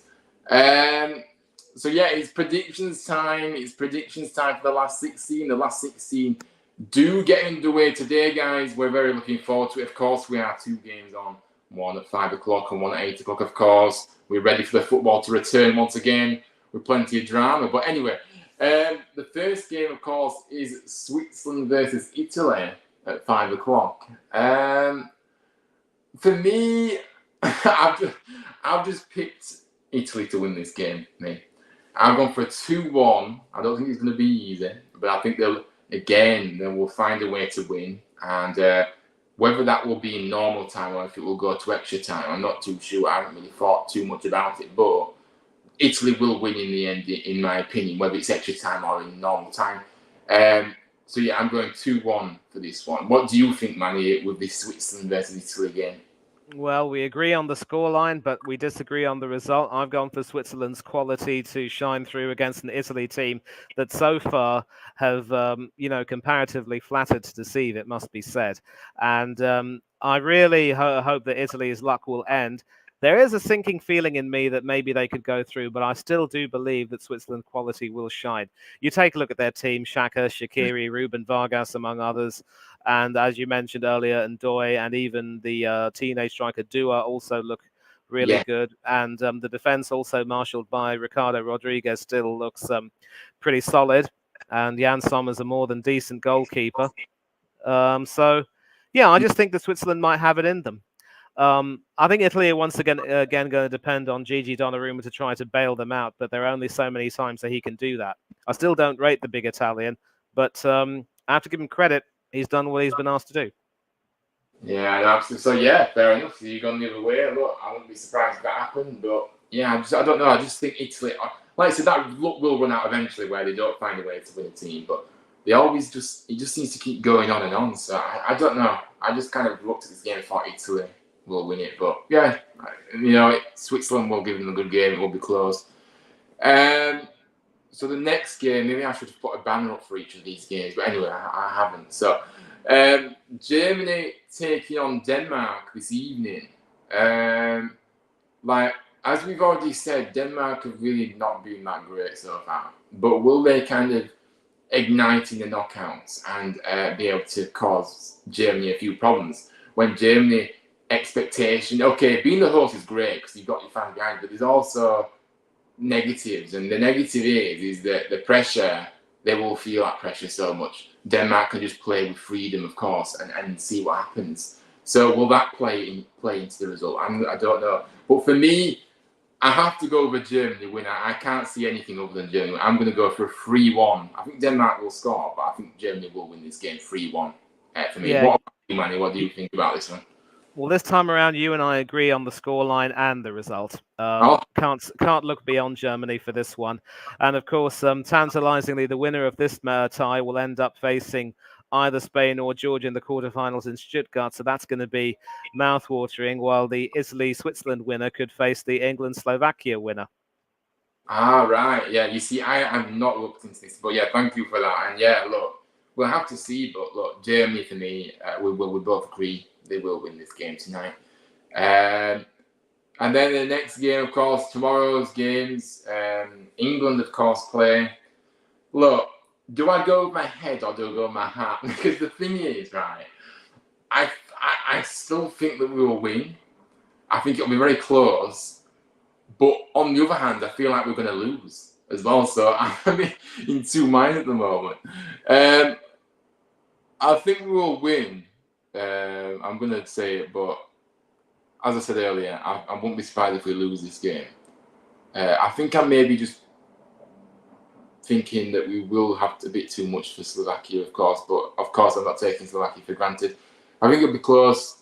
I think I'm going to go for a 2-1 England. I don't think it'll be convincing again. It'll be another horrible watch, but I think we might just have enough. But I don't know. Maybe I should go Slovakia to win 2-1. But I don't know. I mean, Manny, what do, what do you think?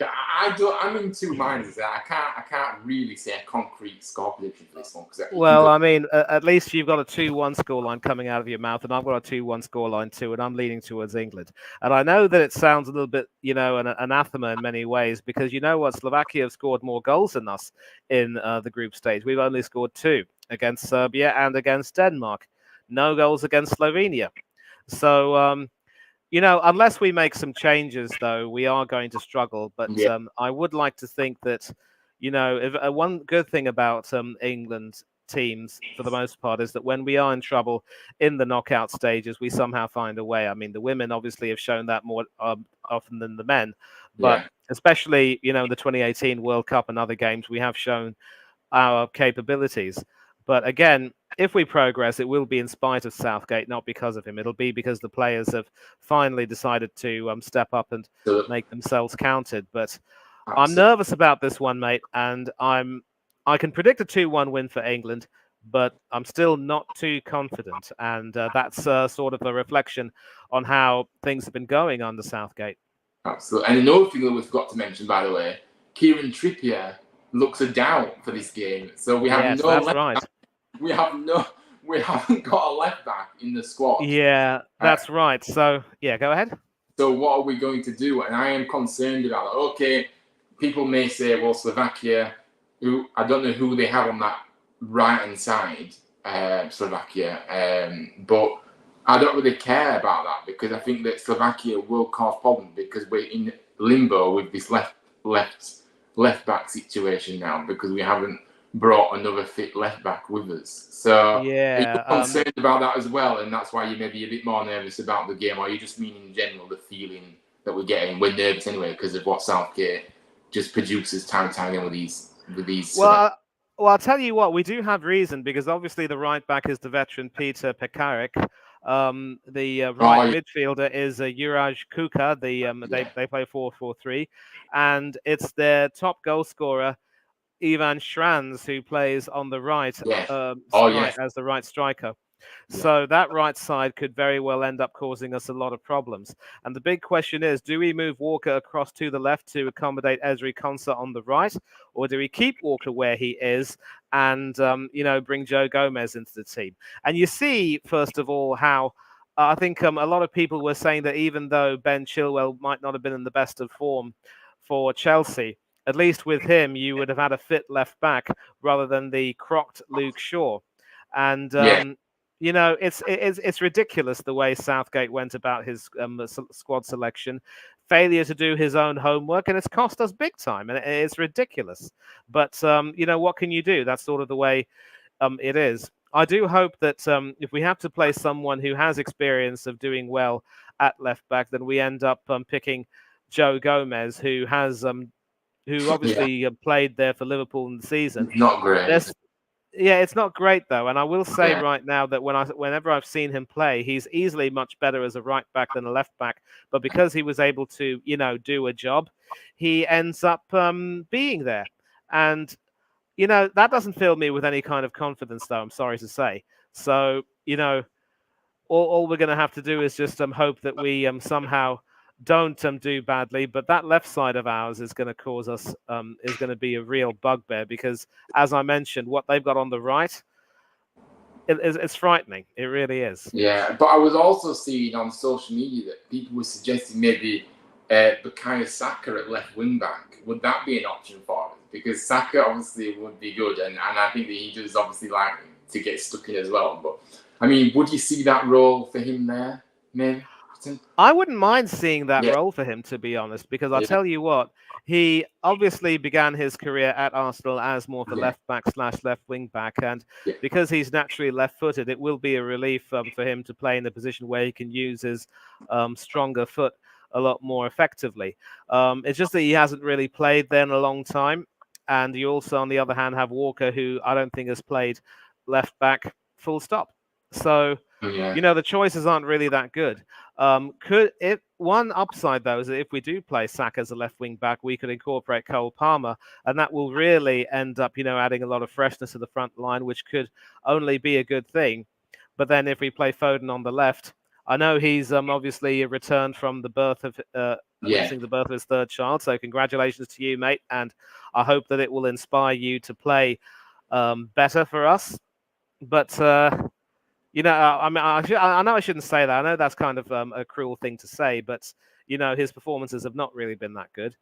But Saka at left back would be an option. I just don't know if Southgate will be either brave or half baked enough to try it. Yeah, and plus I do like Saka further forward though as well. Though. Obviously, I do like him in the advanced position he's been playing. So maybe, but I just thought I'd put it out because I've seen a few people saying it. I thought it might be a shout. But anyway, I was interested to see what you thought of that. Nip, and I do apologize. I've just seen this comment. How much longer will you be live for? We are literally wrapping up in the next 5-10 minutes, I would say, because obviously we are just doing our predictions. We're going through them one by one. You've said 2-1 England after extra time. Yeah, it could go to extra time. I'd be surprised. Yeah. So fair enough. That will be interesting. And Balan says hello there to you. I've not seen you before, so welcome in. Manu, he will start or not? Well, for me, I said it before. I think Manu should start, but I mean, Manny, do you think he will? Do you think he will start? It's not about if you want him to start. Do you think he will? I believe the indications are that he will, because obviously he showed a lot more in that position than Gallagher and Alexander-Arnold did.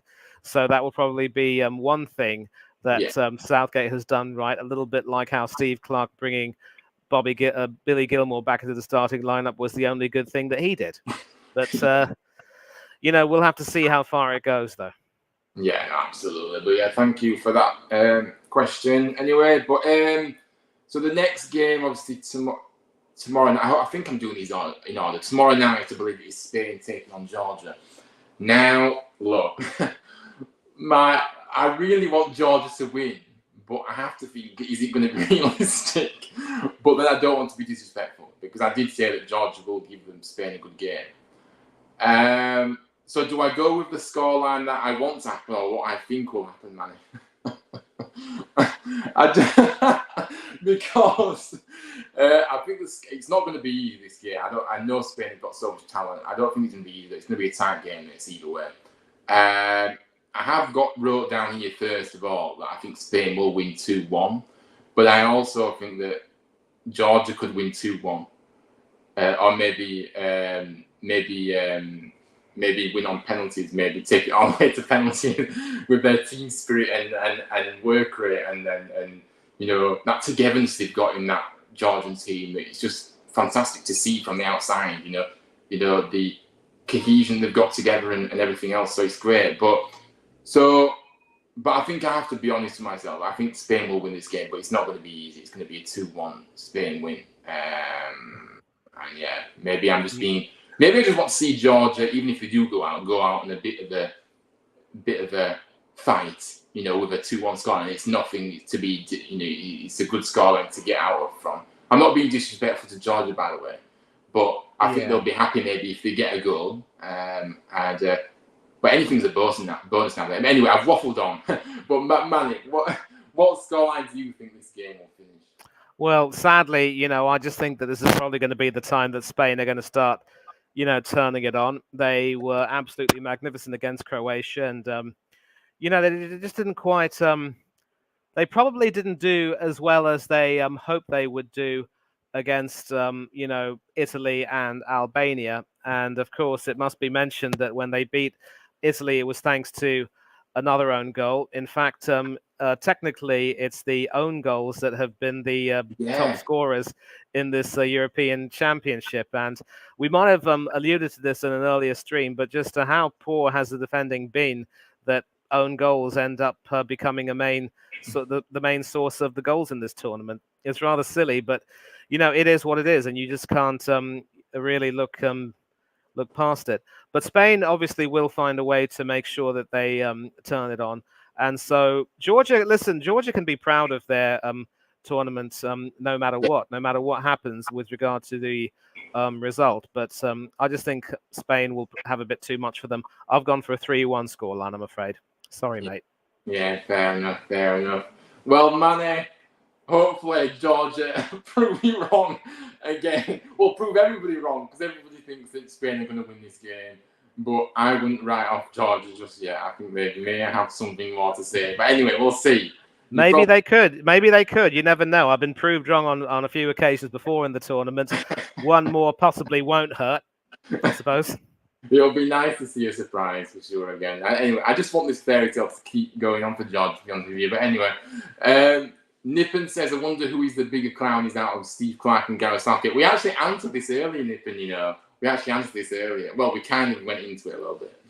I mean, no, we didn't actually. You asked me, Manny, about Roy Hodgson or Southgate, who is better. Well, I don't yeah, we didn't. I did allude to obviously the discussion between who's better out of who's worse out of Southgate and Clark, and I think Clark has a little bit of a CV compared to Southgate, but a friend of mine, of course, who happens to hail from Glasgow, a big-time Celtic fan, has said that when you compare them both, it doesn't really make for a big read for good reading. Another guy has said that Clark would be marginally better, but I just think that when it comes to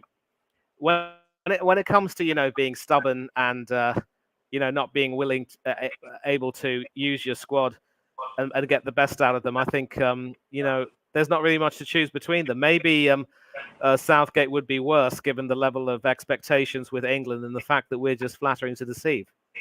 Yeah, no, I mean, for me, I think it has to be Gareth Southgate for me. I'm sorry, but yes, they're both stubborn managers. I agree. There probably isn't much in between them, but I think the choices that Steve Clark has got in that Scotland squad compared to England, I don't think there's any comparison. There's no comparison at all, really, is it? Yeah. So I think that's the reality. So that's why I think this Gareth Southgate is the bigger clown out of the two. Absolutely. Also, I would say that the decision to not pick Craig Gordon probably wasn't the best because although he hasn't been playing too regularly, when you take a look in terms of ability, he's head and shoulders above Angus Garn and Zander Clark. So he could have at least been brought on to make sure that he trained regularly with the team and offered his experience, a little bit like how Southgate saw it fit to call Tom Heaton up to the squad. I mean, that's a stupid decision in itself because it pretty much sends a message that he has no trust at all in either Ramsdale or Henderson because Heaton is effectively almost, a babysitter, as it were. Well, I thought Heaton just went as a goalkeeper coach type of role, not actually as a player. No, but that's the thing. I mean, Martin Margetson, who actually, in fact, did play for Huddersfield Town, mind you, is the goalkeeping coach for the England team. But why they saw it fit to bring Tom Heaton, I'll have no idea.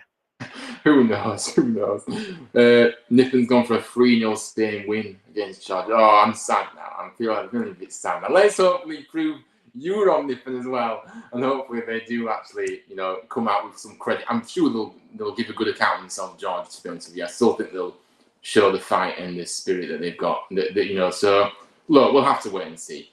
But anyway, the next game, France taking on Belgium, like we said earlier. So I believe this will be on Monday at 5 o'clock. If these order is right, if the order I'm going in is right, then hopefully it is. But yeah, France, for me, will win this game. I don't see Belgium causing too many problems. And I think France will win 2-0.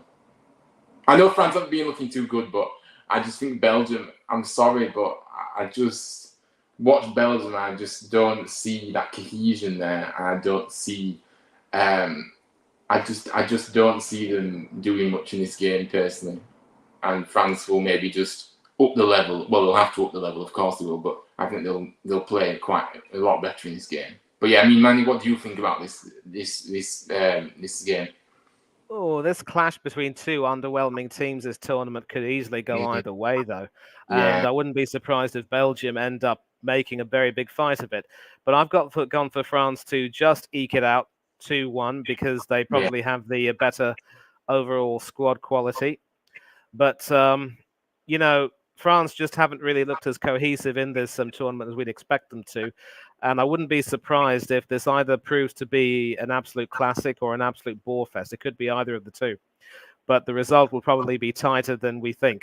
2-1 to Les Bleus. Yeah, no, fair enough. the next game, then we are nearly at the end of these predictions, guys. So keep those predictions coming in, of course. Portugal versus Slovenia. To be honest with you, I haven't been impressed with Portugal. I know they do maybe get better in the knockouts, but Slovenia, look, I'm not too sure if they will be able to do much in this game either, though. So maybe it's just, I'm kind of thinking that Portugal will win this game, but only just. Probably a 2-1 win for Portugal, but I don't really know, really. I think Portugal are a bit of a poor. They haven't played well enough, and I don't really have much confidence in the manager. And also, Slovenia, what problems could they cause Portugal in this game? I just don't know. Yeah, but the thing about Slovenia, obviously, is that they did cause us quite a few problems, but their own lack of quality in the final third could be what does for them in a way, especially in comparison to Portugal, who are still finding ways to score some goals. And I'm going to disagree with you on the score line, but I think Portugal will win. But I've gone for a 3-1 win. I think Bobby Martinez will bring back his starters. We will see something more or less like his first 11, and we will end up going through. And of course, the winner of this game will play the winner of the France-Belgium game in Hamburg on the 5th of July. So it's just amazing how all of these teams have ended up being on that half of the group.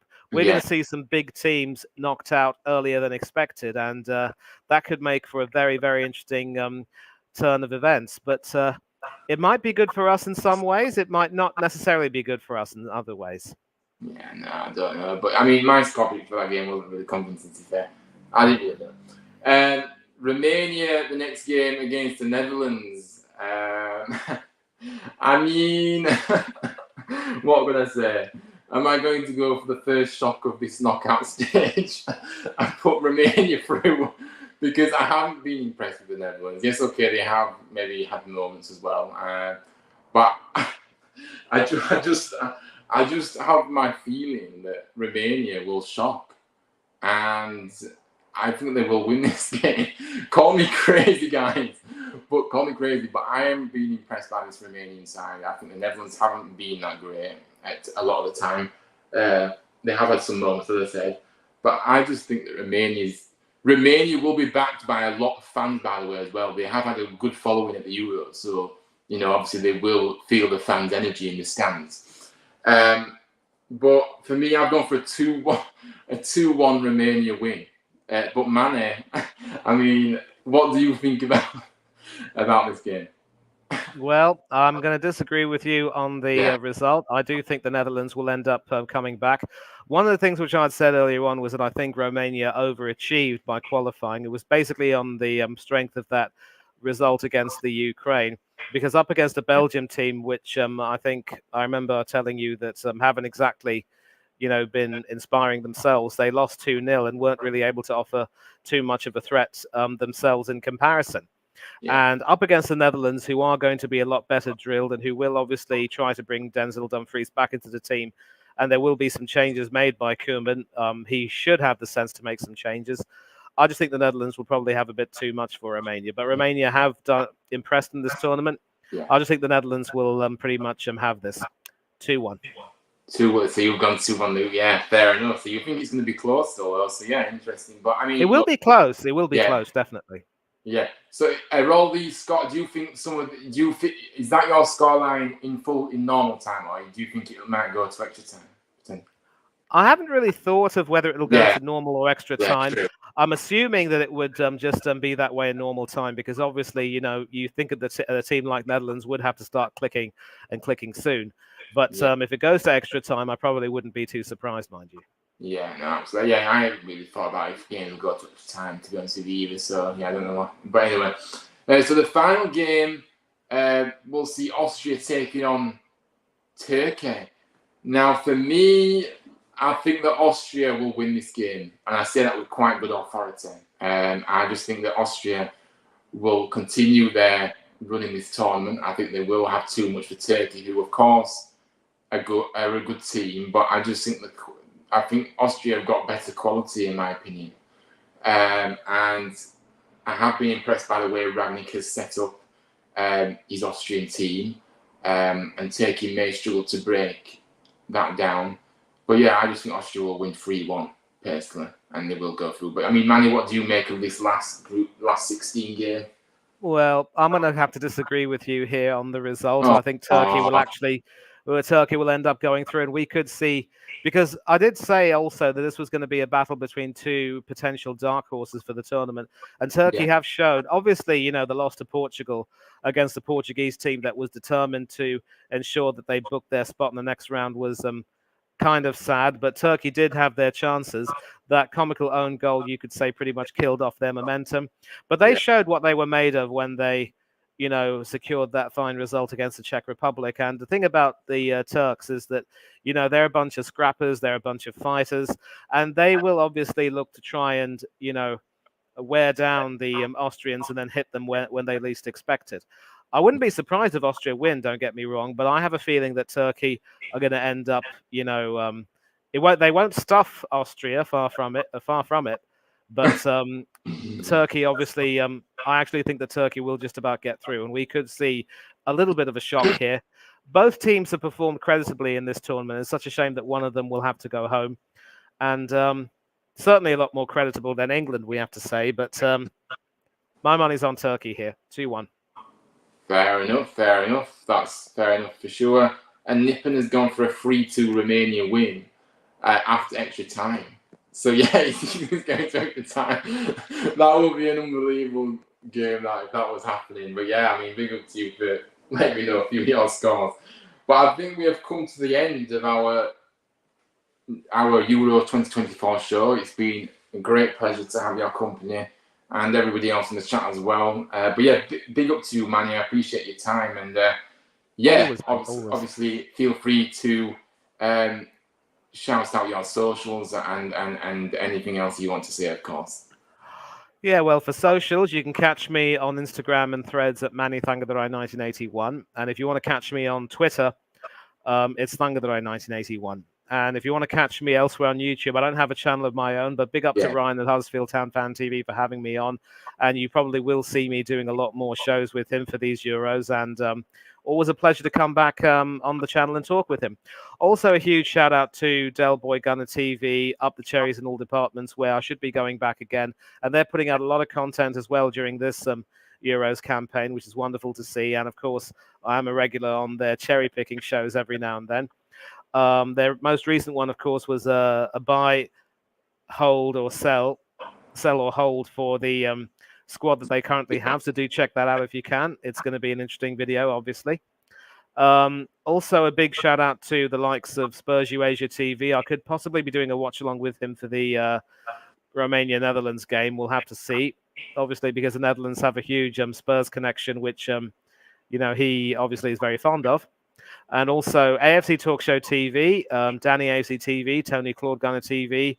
What else? Yeah, Rich Sports, Football United, Gundown UK, and also the Southern Gooner, and several other channels, of course, where I am a part of. Don't really have the, I can't really recall them, but they're all quite important to me, and I will make sure that I shout them out whenever I can, and just tell them collectively that I'm really grateful to them. And nothing much else to say except I hope you enjoy the football coming up. If you're an England fan, let's all hope and pray for tomorrow.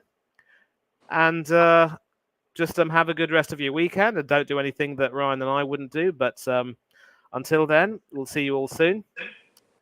Take care of yourselves. Yeah, big up to you, man. I appreciate that. Yeah. So, guys, we are going to end the stream now. But yeah, have a good rest of the weekend. Enjoy the football. Manny put it perfectly, so I don't need to say anything else about that. Make sure you do smash the like, subscribe, and comment your thoughts. If you haven't been able to watch it live, comment your predictions in the chat, in the comment section. Sorry. I'd love to hear what you think of the games. Plenty more content from me. I have just recently done a video about Alfie May agreeing to join the club. It's just about personal terms now, of course. So go and check that out. It's doing well, that video. And many others on the video page that I've done that obviously I've been trying to be consistent as well. And plenty more content to come. Obviously, the Terriers do play their first pre-season friendly this afternoon, 3 o'clock kickoff against one of our local teams, AFC Emily. So enjoy the game as well. Obviously, I might do a little video about it after the game, so I'll be watching it on YouTube because it's live on YouTube on the town YouTube page. If anybody hasn't known about that, yeah, they will be showing it live. Whether the stream's any good is another story because the lag of these past streams in the past has been awful. But yeah, so yeah, plenty more content, and the rebrand is coming on Monday, guys. I'm releasing my new logo. I'm really excited to show you guys the new logo. It's a lot better. I like it a lot more, and yeah, so stay tuned for that as well. But yeah, I've waffled on enough now. Have a good rest of the weekend. Enjoy the football, and look out for more videos from myself and more live streams coming up in the near future. But yeah, that's all from me. Take care every day, and yeah, I'll see you all on the next one. Big up to you all, and big up to you, Manny. Cheers. Bye-bye.